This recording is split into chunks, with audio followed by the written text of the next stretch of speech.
Good morning everyone. Welcome back to our channel and as well as our class. So today in our class we are going to mainly focus on Indian civics and Indian history conception. So these topics are very important, especially for 10th class and as well as for the competitive examination point of also. So today anyhow we are going to cover some important general studies concepts of Indian history and as well as Indian civics, I mean Indian polity also. So without wasting our time, I am entering into the session. So here the first concept I would like to describe is about the coalition government. And so మనకి coalition government is the first topic. So ఇక్కడ కొత్త concepts వస్తూ ఉంటాయండి. So now we are going to discuss about coalition government. So coalition government అంటే ఏంటి? First of all let me tell you the spelling.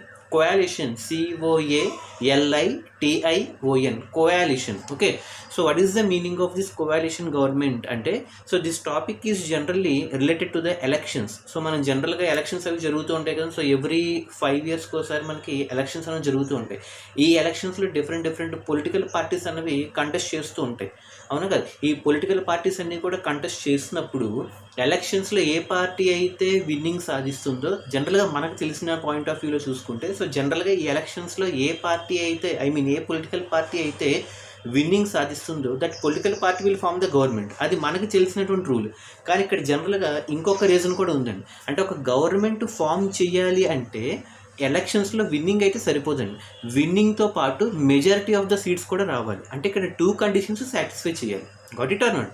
So ఇక్కడ ఒక election జరిగినప్పుడు ఒక పార్టీ గవర్నమెంట్ ఫామ్ చేయాలి అంటే ఫస్ట్ అది విన్ అవ్వాలి. అంటే ఒక సింగిల్ లార్జెస్ట్ పార్టీ కింద విన్నింగ్ అవుతూ విన్నింగ్తో పాటు మెజారిటీ కూడా రావాలి. ఏ విషయంలో మెజారిటీ రావాలి, ఎందులో మెజారిటీ రావాలి అంటే ఉన్నటువంటి నియోజకవర్గాల్లో, అంటే నియోజకవర్గాన్ని మనం సోషల్లో కాన్స్టిట్యుయెన్సీ అంటామండి. Got it or not?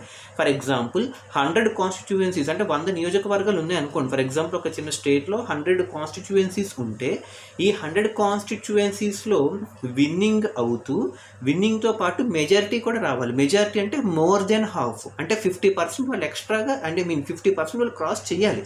అంటే అప్పుడు క్రాస్ చేస్తేనే మనకి మెజారిటీ వచ్చినట్టు. అంటే విన్నింగ్ ఒకటి అయితే సరిపోదండి, విన్నింగ్తో పాటు మనకి ఏం రావాలి, మెజారిటీ కూడా రావాలి. అంటే W అంటే విన్నింగ్, మెజారిటీ అంటే M, అంటే W+M ఈ రెండు సాటిస్ఫై అయితేనే అక్కడ గవర్నమెంట్ అనేది ఫామ్ అవ్వాలి. సో మనకు తెలిసినటువంటి మనం ఏమనుకుంటున్నాం, ఎలక్షన్స్లో పార్టీ విన్ అయింది, గవర్నమెంట్ ఫామ్ చేసింది అంటున్నాం. అది కరెక్టే, బట్ ఇక్కడ ఇంకొక రీజన్ ఏంటంటే విన్నింగ్తో పాటు మెజారిటీ రావాలి. మెజారిటీ ఎందులో రావాలంటే out of total number of constituencies that are existing in the particular state, the party should get majority of more than 50%. Majority కూడా రావాలండి. అంటే 50%. ఫర్ ఎగ్జాంపుల్ 100 కాన్స్టిట్యుయెన్సీస్ ఉంటే అక్కడ 50 దాటాలి.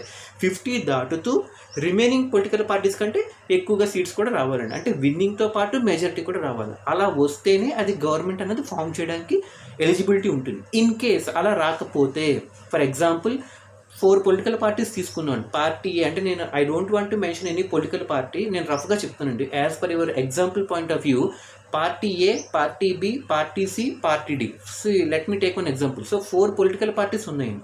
ఈ 4 పొలిటికల్ పార్టీస్లో కూడా for example political party A, political party B, political party C, political party D, ఈ 4 కూడా ఫర్ ఎగ్జాంపుల్ పొలిటికల్ పార్టీ ఏ అన్నది విన్ అయింది అనుకోండి. ఫర్ ఎగ్జాంపుల్ 150 కాన్స్టిట్యుయెన్సీస్లో ఒక 70 కాన్స్టిట్యుయెన్సీస్ పార్టీ ఏకి వచ్చాయి అనుకోండి. అంటే అక్కడ ఎక్కువ సీట్స్ దానికి వచ్చాయి, కానీ మెజారిటీ అయితే రాలేదు ఇంకా. ఫర్ ఎగ్జాంపుల్ 150 కాన్స్టిట్యుయెన్సీస్లో ఓన్లీ 70 అంతా వచ్చాయి, కానీ ఇక్కడ మనకి 150లో హాఫ్ ఎంత అండి, 75 దాటాలి, అవునా కదా?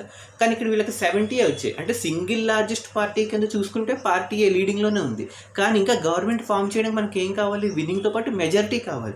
మెజారిటీ ఎందులో కావాలి, 150 కాన్స్టిట్యుయెన్సీస్లో మోర్ దెన్ హాఫ్ రావాలి. అంటే ఇక్కడ 75 దాటాలి, కానీ ఇక్కడ 71 దగ్గర ఆగిపోయింది. అంటే అలాంటి టైంలో ఓన్లీ విన్నింగే సాధించింది. అప్పుడు ఏం చేస్తుంది, ఈ విన్ అయినటువంటి పార్టీ ఏ ఏదైతే ఉందో ఇది పార్టీ బి కానీ, పార్టీ సి కానీ, పార్టీ డి కానీ, ఈ 3 పార్టీస్లో దేంతో దాంతో చేయగలుగుతుందండి. Okay, got it or not?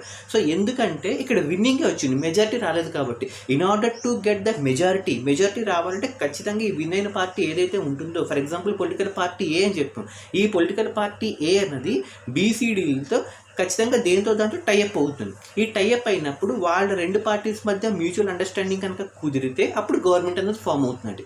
So such type of governments are called coalition government. సో దీన్ని మనం తెలుగులో సంకీర్ణ ప్రభుత్వాలు అంటూ ఉంటున్నాం. అయితే ఇది ఎందుకు వస్తుంది అంటే generally in case if there is no majority, అంటే విన్నింగ్ అయ్యి ఓన్లీ మెజారిటీ రాని సమక్షంలో ఏదైనా సరే ఒక విన్నింగ్ పార్టీ అనేది రిమైనింగ్ పార్టీస్తో చెయ్యి కలిపి గవర్నమెంట్ కనుక ఫామ్ చేసుకుంటే దాన్ని మనం కోయాలిషన్ గవర్నమెంట్ అంటాం. So in English you can frame the sentence like the governments that are formed by joining 2 or more political parties. అంటే ఒక విన్నింగ్ అయిన పార్టీ అనేది రిమైనింగ్ 2 or more పొలిటికల్ పార్టీస్తో చెయ్యి కలిపి గవర్నమెంట్ ఫామ్ చేస్తే such type of governments are called coalition government. Got it or not? Very important question. Okay, so that is the meaning of coalition government. The government that is formed by joining 2 or more political parties is called coalition government. Got it or not? So the next topic is about the headquarters. Okay, so pradhana karyalayalu. Okay, the first one is about the headquarters of UNO, headquarters of WHO, headquarters of UNESCO and headquarters of UNICEF. ఖచ్చితంగా ఈ నాలుగిట్లో ఏదో అడుగుతూ ఉంటాడండి. First headquarters of UNO, united nation organisation యొక్క headquarters మనకి ఎక్కడ ఉందండి? New York అని చెప్పుకున్నాం. What it or not? So from the beginning of the 2 or 3 video classes I have been telling you that the headquarters of UNO is located in New York. And అలాగే second one WHO, world health organisation. ఈ WHO యొక్క headquarters ఎక్కడ ఉందంటే Geneva in Switzerland. Okay, so third one UNESCO, UNESCO. దీని full form కూడా చెప్తూ ఉన్నాను. UNESCO అంటే united nation educational scientific and cultural organisation. The headquarters of this UNESCO is located in Paris. Okay, UNESCO ఎక్కడుందండి? ప్యారిస్లో ఉంది head quarters. అదే WHOకి అయితే జెనీవా ఇన్ స్విట్జర్లాండ్. అదే UNOకి అయితే New York. And next one UNICEF, UNICEF, united nation international children emergency fund. యునిసెఫ్కి కూడా న్యూయార్క్లోనే ఉందండి. Okay, so finally you can conclude that UNO and UNICEF are having the same headquarters in New York, but whereas WHO and WTO are having at Geneva and Switzerland, and finally UNESCO is having headquarters at Paris. What it or not? Okay, the third topic I am going to enter is about the articles of constitution. Okay, so articles of constitution, మనకి కాన్స్టిట్యూషన్లో కొన్ని articles ఉంటాయి, parts ఉంటాయి, schedules ఉంటాయి, amendments ఉంటాయి. So వాటి యొక్క graphical approaches ఉంటాయి. అలాగే మనకి నెంబర్ ఆఫ్ అమెండ్మెంట్స్ ఎన్ని జరిగి ఇవన్నీ కూడా ఉంటాయి. అందులో సమ్ ఆర్టికల్స్ మనకి ఇంపార్టెంట్ అండి. సో ఎగ్జామినేషన్ పాయింట్ ఆఫ్ వ్యూలో మనకి కొన్ని ఆర్టికల్స్ అడుగుతూ ఉంటాడు. Okay, let me tell you some important articles. Article number 17, article number 21, article number 356 and article number 370. So these are the 4 important articles which are mainly asked in the 10th public examinations. Okay, so article number 17, article number 21, article number 356 and article number 370. Okay, article number 17, it is related to untouchability అని, అంటరానితనాన్ని మనం ఒక crime కింద treat చేస్తామని చెప్పాం కదండి. So that is the meaning of that article 17. Untouchability is treated as crime. Untouchability మనం practice చేయకూడదు. In case if you practice it will be treated as a crime. Okay, and next article number 21. Article number 21 it is related to right to live, జీవించే స్వేచ్ఛ హక్కు అని. ఓకే, right to live or right to life అని కూడా అంటూ ఉంటాం. And next one article number 356. Article number 356 అంటే మనకి ఎమర్జెన్సీ టైంలో ప్రెసిడెన్షియల్ రూల్లోకి వెళ్ళిపోతుందని చెప్పుకున్నాం, అవునా కదా. సో మనకి ఇండియాలో ఫస్ట్ టైం ఎమర్జెన్సీ పెట్టినటువంటి ప్రైమ్ మినిస్టర్ ఇందిరాగాంధీ గారు అండి. ఇందిరాగాంధీ గారు ప్రధానమంత్రిగా ఉన్నప్పుడు భారతదేశంలో మొట్టమొదటిసారిగా ఎమర్జెన్సీ పెట్టినప్పుడు 1975 to 1977 వరకు ఇండియాలో ఫస్ట్ టైం ఎమర్జెన్సీ పెట్టినటువంటి ప్రధానమంత్రి ఇందిరాగాంధీ గారు. ఆ టైంలో the entire India was under the control of president only. That is called as the presidential rule. అంటే ఆర్టికల్ నెంబర్ 356 ఇక్కడ ఏం చెప్తుందంటే ప్రెసిడెంట్ రోల్ గురించి చెప్తున్నాను. And similarly article number 370 which has been deleted recently. Article number 370 మన Indian constitution కంప్లీట్గా రద్దు చేసింది నరేంద్ర మోడీ గారు ప్రధానమంత్రిగా ఉన్నప్పుడు. ప్రజెంట్ ఇప్పుడు మన నరేంద్ర మోడీ గారే కదండి, ఇతను మనకు అధికారంలో ఉన్నప్పుడు ఈ ఆర్టికల్ నెంబర్ 370 కంప్లీట్గా రద్దు చేశారండి. So that article number 370 it is related to A special status of Jammu and Kashmir. So మనకి ఇండిపెండెన్స్ నుంచి వచ్చినటువంటి పాకిస్తాన్కి ఇండియాకి మధ్య ఉన్నటువంటి తగు విషయంలో జమ్మూ కాశ్మీర్ ఎప్పటి వరకు మనం పొందలేకపోయాం రీసెంట్గా. ఎప్పుడైతే ఆర్టికల్ నెంబర్ 370ని క్యాన్సిల్ చేసారో the finally the special status of Jammu Kashmir has been abolished completely. So these are the 4 important articles అండి. Okay, article number 17, article number 21, 356 and 370. So 17 is related to untouchability and 21 it is related to right to life and 356 it is related to presidential rule. rule, and 370 it is related to special status of Jammu and Kashmir. Got it or not? So the next one, very very important, expand NATO, NATO. So NATO, okay, North Atlantic Treaty Organization. Okay, so NATO stands for North Atlantic Treaty Organization. So దీని యొక్క main significance ఏంటంటే మనకి చెప్పుకున్న World War I, World War II అయిపోయిన తర్వాత the world was divided into two super big powers, USA and USSR. US is a capitalist bloc and USSR is communist bloc. ఇప్పుడు USA అనేది ఒక alliance agreement చేసుకుంది. ఆ అగ్రిమెంట్ని మనం NATO agreement అంటాం. So the agreement which was duly signed by capitalist bloc headed by USA is called NATO and stands for north Atlantic treaty organisation. Got it or not? So the next topic is very very important, very very important question. Name the objectives of UNO. Okay, it's a damn sure question this time you are expecting.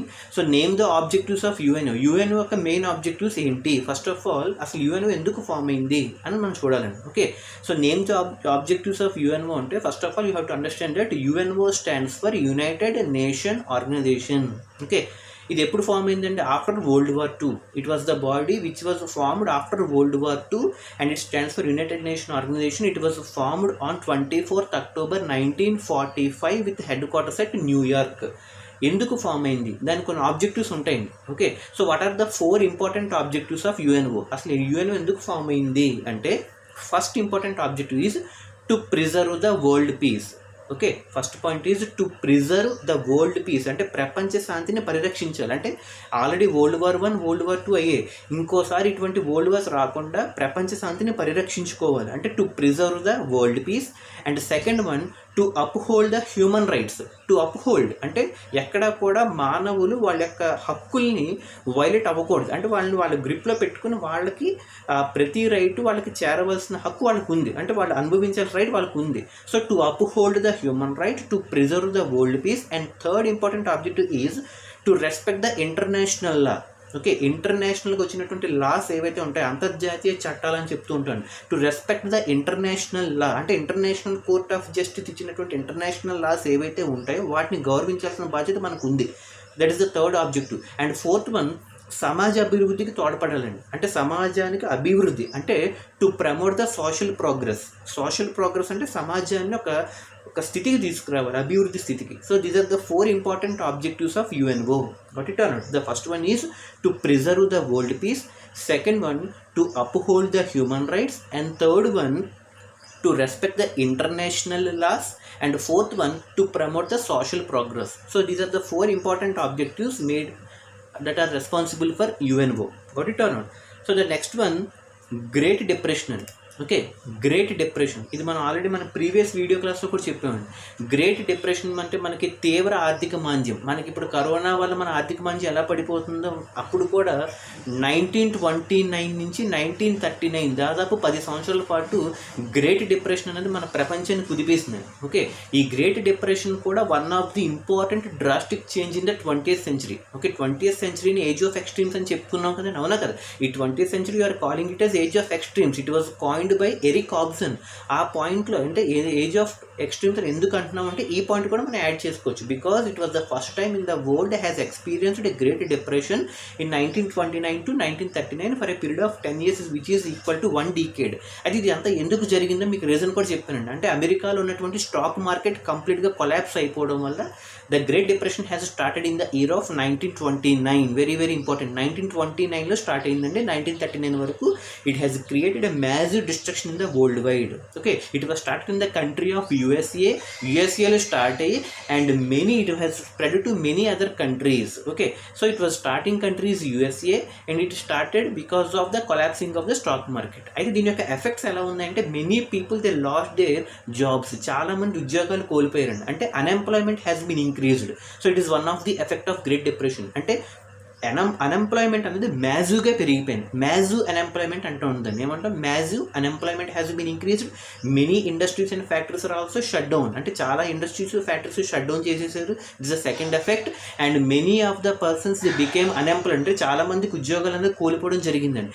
And third one 25% of the Americans also they lost their jobs. And finally the agriculture ద్వారా produce అయినటువంటి goods యొక్క value కూడా తగ్గిపోయిందండి. So these are the some of the important effects of great depression. ఎగ్జామ్లో అడుగుతూ ఉంటాడండి. So write any 2 effects of great depression అంటే ఇవన్నీ రాయొచ్చు. అంటే మనీ యొక్క వాల్యూ పడిపోయింది, fall in the prices, agriculture value has been decreased and many industries and factories were shut down and many people they became the jobless and 25% of the Americans they became unemployed. So like all these are the some of the important effects of Great Depression which occurred from 1929 to 1939. So ఈ విధంగా start అయినటువంటి great depression మొత్తం ప్రపంచాన్ని అంతటినీ కూడా ఇబ్బంది పెట్టిందండి. అయితే ఇది యూఎస్ఏలో స్టార్ట్ అయిందని చెప్పుకున్నాం, బట్ ఎఫెక్ట్ మాత్రం చాలా కంట్రీస్లో చూపించిందండి. ఫర్ ఎగ్జాంపుల్ బాగా ఎఫెక్ట్ అయినటువంటి countries Germany and Japan. Okay, ఈ గ్రేట్ డిప్రెషన్ ఏదైతే స్టార్ట్ అయిందో ఈ గ్రేట్ డిప్రెషన్ వల్ల బాగా సఫర్ అయినటువంటి countries Germany and Japan.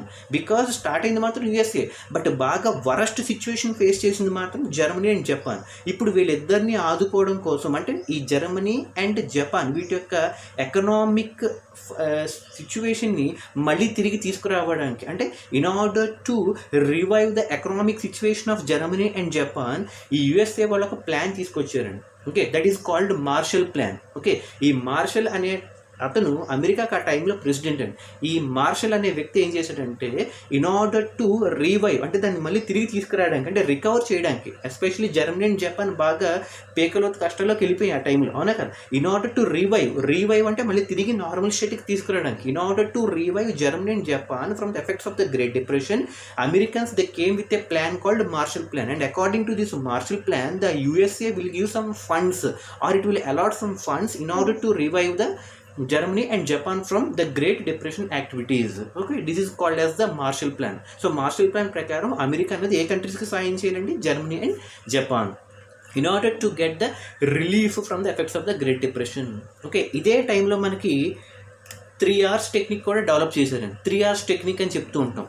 3 R's అంటే మనకి బయాలజీలో ఉన్నటువంటి రిడ్యూస్, రీయూజ్, రీసైకిల్ ఇవి కాదండి. ఓకే, ఈ సోషల్లో ఉన్నటువంటి 3 R's వేరేగా ఉంటాయి. ఓకే, ఈ 3 R's అనేవి దేనికి సంబంధించిందంటే మనం ఇందాక చెప్పుకున్నాం గ్రేట్ డిప్రెషన్ కాన్సెప్ట్ అని. ఈ గ్రేట్ డిప్రెషన్ వల్ల మొత్తం ఎకనామిక్ సిచ్యువేషన్ ఏ కంట్రీస్లో అయితే వరస్ట్గా ఉంటుందో వాటన్నిటినీ కూడా మళ్ళీ తిరిగి నార్మల్ స్టేట్కి తీసుకురావడానికి డెవలప్ చేసినటువంటి formula is a 3R formula.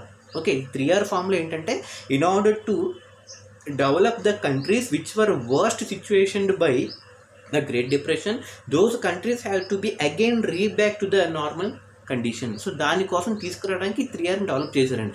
ఈ 3Rs అంటే ఏంటంటే ఒకటి relief, second one reform and third one recovery.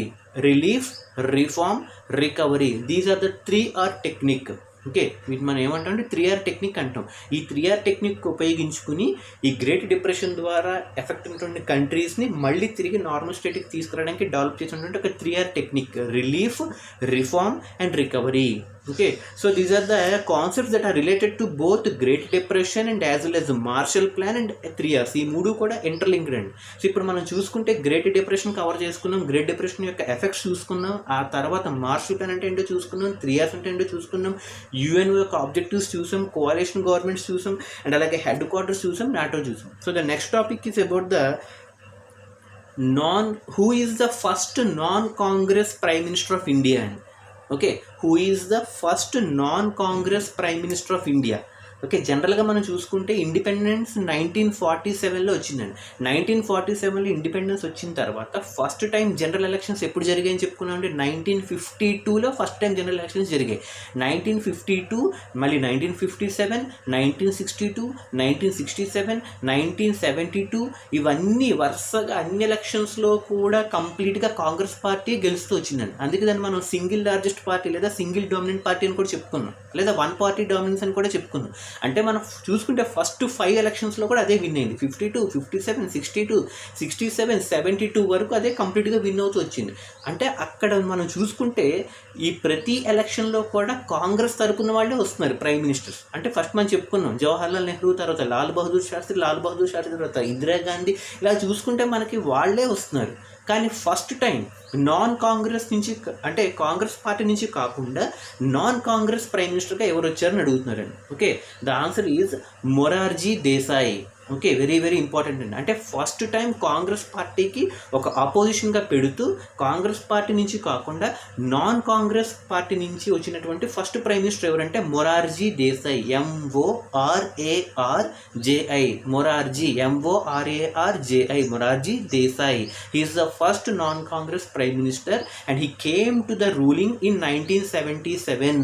76 వరకు ఏకదాటిగా ఇందిరాగాంధీ గారే పరిపాలించారండి. అంటే జవహర్లాల్ నెహ్రూ పోయిన తర్వాత లాల్ బహదూర్ శాస్త్రి గారు పోయిన తర్వాత ఇందిరాగాంధీ గారు ఈ రూల్ చేస్తూ 77 ఎలక్షన్స్కి వచ్చేటప్పటికి అక్కడ ఏం జరిగిందంటే ఈ కాంగ్రెస్ పార్టీ కొంచెం ఆపోజిషన్ పెరిగి నాన్ కాంగ్రెస్ వాళ్ళు పిఎంగా అయ్యారండి. So the first non Congress PM is Morarji Desai. Okay, what it or not. So this is the main important concept. So already you have covered about Marshall plan and next one మనకి constitution. సో మనం constitution గురించి మనం చెప్పుకున్నప్పుడు మనకి ఈ రాజ్యాంగంలో మనకి 2 features ఉంటాయండి, unitary feature and federal feature. మీరు వినే ఉంటారు. Okay, so constitution is having unitary feature and federal feature. So ఇది మనకి Indian constitution is one of the important characteristic of the constitution. మన భారత రాజ్యాంగం యూనిటరీ ప్రిన్సిపల్స్ ఉంటాయి, ఫెడరల్ ప్రిన్సిపల్స్ కూడా ఉంటాయి. యూనిటరీ అంటే కంప్లీట్గా ఇండియా మొత్తం అవే వర్తిస్తుంది. అంటే పలానా వ్యక్తికి ఒక పలానా స్పెషల్ స్టేటస్ కానీ ఒక ఇంపార్టెన్స్ కానీ అంటూ ఏమి ఉండదు. ఏ స్టేట్కి కానీ ఏ రీజన్కి కానీ ఏ వ్యక్తికి కానీ ఏ పార్టీకి కానీ ఇటువంటి స్పెషల్ స్టేటస్లు ఏమి ఉండవు. కంప్లీట్గా ఇండియా మొత్తం ఫాలో అవ్వాల్సిందే అందరికీ. దాన్ని మనం యూనిటరీ ప్రిన్సిపల్స్ అంటాం. ఫెడరల్ అంటే డివిజన్ చేసుకుంటూ వెళ్తున్నాం. ఓకే, సో అయితే ఇక్కడ వాడు ఏమడుగుతున్నాడంటే right any 2 unitary features of constitution అని అడుగుతున్నాడు. Right any 2 unitary features of constitution. ఇప్పుడు మనం చెప్పుకున్నట్టుగా కాన్స్టిట్యూషన్లో యూనిటరీ నుంచి వచ్చినటువంటి ఎనీ 2 ఫీచర్స్ ఎక్స్ప్లెయిన్ చేయమంటున్నాడు. వాట్ ఇట్ అన్నాడు. సో ఇక్కడ మన యూనిటరీ అంటే మనం చెప్పుకుంటూ వెళ్తే మనం ఫస్ట్ పాయింట్ ఎలా చెప్పుకోవచ్చు అండి, సింగిల్ సిటిజన్షిప్. అంటే మనం ఏ స్టేట్లో ఉన్నా మనం భారతీయుడు అనే చెప్తాం. అంటే అది మన యూనిటరీ ఫీచర్ అని చెప్పచ్చా లేదా, సింగిల్ సిటిజన్షిప్. అంతేకాని నేను జమ్మూ కాశ్మీర్ వాడిని, నేను ఆంధ్ర వాడిని, నేను తెలంగాణ వాడిని అంటే మనలో మనకు ఉండొచ్చు. కానీ మనం ఎక్కడికి వెళ్ళినా కంట్రీ దాటి వెళ్తే మనం ఖచ్చితంగా ఇండియన్ అనే చెప్తాం. That is a single citizenship, one of the unitary feature, and single citizenship very very important. Okay, it recognizes the citizenship of the country. Okay, single citizenship and single judiciary. అంటే మన India మొత్తానికి ఒకే ఒక court, supreme court. It is the supreme law. అది ఏం చెప్తే మొత్తం states అనేది ఫాలో అవ్వాలి. గాట్ ఇట్ అన్నాడు. So single citizenship, single judiciary and third one supremacy of the constitution. అంటే మన భారతదేశంలో సుప్రీం పవర్ దేనికి ఉందంటే కాన్స్టిట్యూషన్కే ఉంది. ఓకే, అంటే ఒక కొత్త రూల్ తీసుకురావాలన్నా, కొత్త రూల్ లేదా పాత రూల్ మళ్ళీ అమెండ్మెంట్ చేయాలన్నా, సో ఆ కంప్లీట్ రైట్ ఓన్లీ కాన్స్టిట్యూషన్కే ఉందండి. So single citizenship, single judiciary, supremacy of the constitution and provision of all the fundamental rights. ప్రాథమిక హక్కులు అని చెప్తూ ఉంటాం. మనకి 6 ఫండమెంటల్ రైట్స్ ఉంటాయి. ఈ ఫండమెంటల్ రైట్స్ అందరికీ కూడా అంటే 29 రాష్ట్రాల్లో ఉన్నటువంటి 140 కోట్ల జనాభా అందరికీ కూడా 6 ఫండమెంటల్ రైట్స్ ఉండాలి. ఇది అందరికీ ఉంటుంది. సో ఇవన్నీ మనం చెప్పుకుంటూ వెళ్తే ఇవన్నీ కూడా మనకి యూనిటరీ ఫీచర్స్లోకి వస్తాయండి. Single citizenship, single judiciary, supremacy of the constitution, provision of all the fundamental rights which are equal to each and every citizen of the country. What it అన్నాడు. సో ఇలా చెప్పుకుంటూ వెళ్తుందని మనం యూనిటరీ అంటాం. మరి ఇక్కడ ఫెడరల్ ఫీచర్కి వచ్చేటప్పటికి ఏ స్టేట్ ఎవ్రీ స్టేట్కి ఆ స్టేట్ గవర్నమెంట్ ఉంటుంది. ఈ స్టేట్ గవర్నమెంట్స్ అన్నీ కూడా సెంట్రల్ గవర్నమెంట్ కంట్రోల్లో ఉంటాయి. అంటే స్టేట్ గవర్నమెంట్ కొన్ని పవర్స్ ఉంటాయి, సెంట్రల్ గవర్నమెంట్ కొన్ని పవర్స్ ఉంటాయి. అంటే division of powers between central and state. I mean that it is a type of maintaining a dual polity. 2 రకాలైనటువంటి రాజకీయాలు ఉంటాయండి. కేంద్ర రాజకీయాలు, రాష్ట్ర రాజకీయాలు. అంటే రాష్ట్ర రాజకీయాలకు సంబంధించినటువంటి కొన్ని అధికారాలు, కొన్ని పవర్స్ ఉంటాయి. సెంట్రల్ గవర్నమెంట్కి సంబంధించి కొన్ని పవర్స్ ఉంటాయి. అంటే division of powers in between the centre and state is the main factor of maintaining a dual polity. That division of powers between central state is called federal. అంటే ఇప్పుడు మనం చూసుకుంటే మన ఇండియాలో బోత్ 2 ఉన్నాయి కదండి.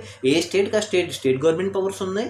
అంటే సెంట్రల్ గవర్నమెంట్ చేయాల్సిన అవి కూడా చేస్తాం. అంటే సింగిల్ సిటిజన్షిప్ అవ్వచ్చు, సింగిల్ జ్యుడిషియరీ అవ్వచ్చు, ఇందాక చెప్పుకున్నట్టుగా సూప్రిమసీ ఆఫ్ ద కాన్స్టిట్యూషన్ అవ్వచ్చు, provision of all India services on fundamental rights అవ్వచ్చు. ఇలా చెప్పుకుంటూ వెళ్తే మన ఇండియన్ కాన్స్టిట్యూషన్లో will be having both unitary and federal characteristics. What it or not. So it's one of the important concept. Okay, so the next topic is about the Panchashil agreement. So already we have discussed about the Panchashil in the previous video classes. Okay, so Panchashil is nothing but basing upon the 5 principles. It was the agreement that was made between India and China. Okay, ఇండియాకి చైనాకి మధ్య కుదిరినటువంటి ఒక 5 సూత్రాలతో కూడినటువంటి ఒక ఒప్పందం Panchsheel agreement which was signed between India and China in the year of 1954.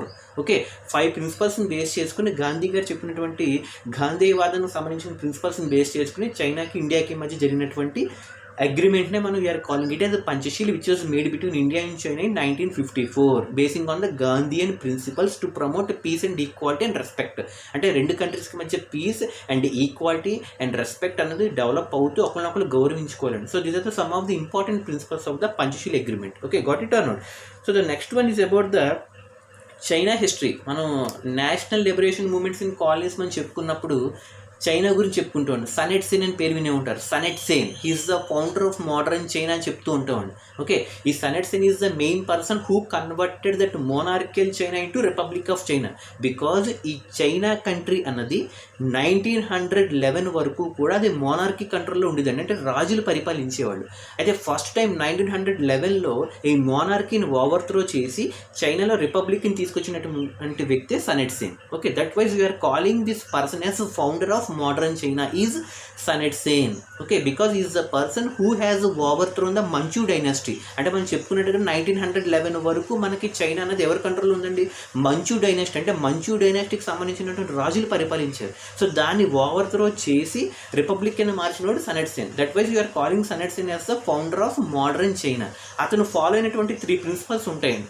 Those 3 principles మనం ఏమంటాం అంటే San, Min and Chui. Okay, SAN San, second principle Min MIN Min and third principle Chui CHUI Chui. San, Min and Chui. అందులో ప్రతిదానికి meaning ఉంటుంది. San అంటే nationalism, జాతీయవాదం అంటూ ఉందని. ఓకే, శాన్ అంటే నేషనలిజం. ఓకే, మిన్ అంటే democracy. Min stands for democracy. Exam point of వ్యూలో ఖచ్చితంగా అడుగుతాడు. What are the 3 principle that were followed by Sun Yat Sen అంటే San, Min and Chui. And explain the principles అంటే meaning కూడా రాయాలి. San stands for nationalism, Min is the meaning of democracy, Chui CHUI Chui అంటే socialism, సమాజవాదం. Okay, San, Min and Chui are the 3 principles which were followed by Sun Yat Sen who was considered as the founder of modern China because he is the person who has overthrown the Manchu dynasty by replacing that Manchu dynasty with the Republic of China. That way we are considering Sun Yat-sen as the founder of modern China, in which San means nationalism, Min means Chui, and Chui means socialism. Got it or not? So it is the importance of Sun Yat-sen's principle, San, Min and Chui. Okay, the next one is about the privypurse. Very very important concept. One more question అడిగే chance ఉండండి. privypurse, PRIVYPURSE, privypurse, PRIVYPURSE. privypurse అంటే దీనికి చిన్న small history అండి. So మనకి privy purse, what is the meaning of privy purse అంటే మనకి independence వచ్చినప్పుడు 1947లో ఈ లార్డ్ మౌంట్ బ్యాటన్ ప్లాన్ వల్ల ఇండియా అండ్ పాకిస్తాన్ పార్టీషన్ అయిపోయిన తర్వాత ఈ 2 కంట్రీస్ సెపరేట్ అయిపోయి ఇండియాకి ఇండిపెండెన్స్ వచ్చిన తర్వాత ఇండియాలో ఉన్నటువంటి ప్రిన్స్లీ స్టేట్స్, యువరాజ్యాలని చెప్తుంటాం. ఈ ప్రిన్స్లీ స్టేట్స్ని రూల్ చేస్తున్నటువంటి ప్రిన్సెస్కి ఈ గవర్నమెంట్ తరపున ఇచ్చినటువంటి పెన్షన్ అమౌంట్ని ప్రైవీపర్స్ అంటాం. Got it or not? అంటే మనకి పార్టీషన్ అంతా అయిపోయిన తర్వాత at the time of partition or at the time of independence the princely states which were ruling by the princes, those princes were given some pension amount by the government. అంటే ప్రభుత్వం తరపు నుంచి వాళ్ళకి ఒక pension amount అనేది ఇవ్వడం జరిగింది. ఎవరికంటే ప్రిన్సెస్ ఆఫ్ ప్రిన్స్లీ స్టేట్స్, యువరాజ్యాలకు సంబంధించినటువంటి యువ నాయకులు అంటే రాజులకి గవర్నమెంట్ తరపున కొంత అమౌంట్ ఇవ్వడం జరిగింది, పెన్షన్ అమౌంట్. సో ఎప్పుడైతే వాళ్ళకి ఇవ్వడం జరిగిందో వాళ్ళ యొక్క ప్రిన్స్లీ స్టేట్స్ని తీసుకొచ్చి ఇండియాలో కలిపారండి. వడిటర్న్ అంటే వాళ్ళకి ఉన్నట్టు వాళ్ళ కంట్రోల్లో ఉన్నటువంటి ప్రిన్స్లీ స్టేట్ ఏదైతే ఉందో ఆ ప్రిన్స్లీ స్టేట్ తీసుకొచ్చి ఇండియాలో మెర్జ్ చేసినప్పుడు ఈ ప్రిన్స్లీ స్టేట్స్ ఎవరైతే ఇచ్చినటువంటి ప్రిన్సెస్ ఉంటారో ఆ ప్రిన్సెస్కి ఈ గవర్నమెంట్ వాళ్ళు ఇచ్చినటువంటి పెన్షన్ అమౌంట్ని ప్రైవీపర్స్ అంటాం. Means the amount of the pension లేదా pension amount that was given by the government to the princes of princely states by merging their princely states with India. Okay, వాళ్ళ దగ్గర ఉన్నటువంటి princely స్టేట్స్ని ఇండియాలో కలిపినందుకు government తరఫున ఇచ్చినటువంటి pension అమౌంట్ని privy purse అంటాం. ఎవరికి ఇస్తారంటే government was giving this privy purse or pension amount to ఎవరికి ఇస్తుంది? Princes of princely states. ఎందుకు ఇస్తుందంటే by merging those princely states with India. Got it or not? So this is the main condition. So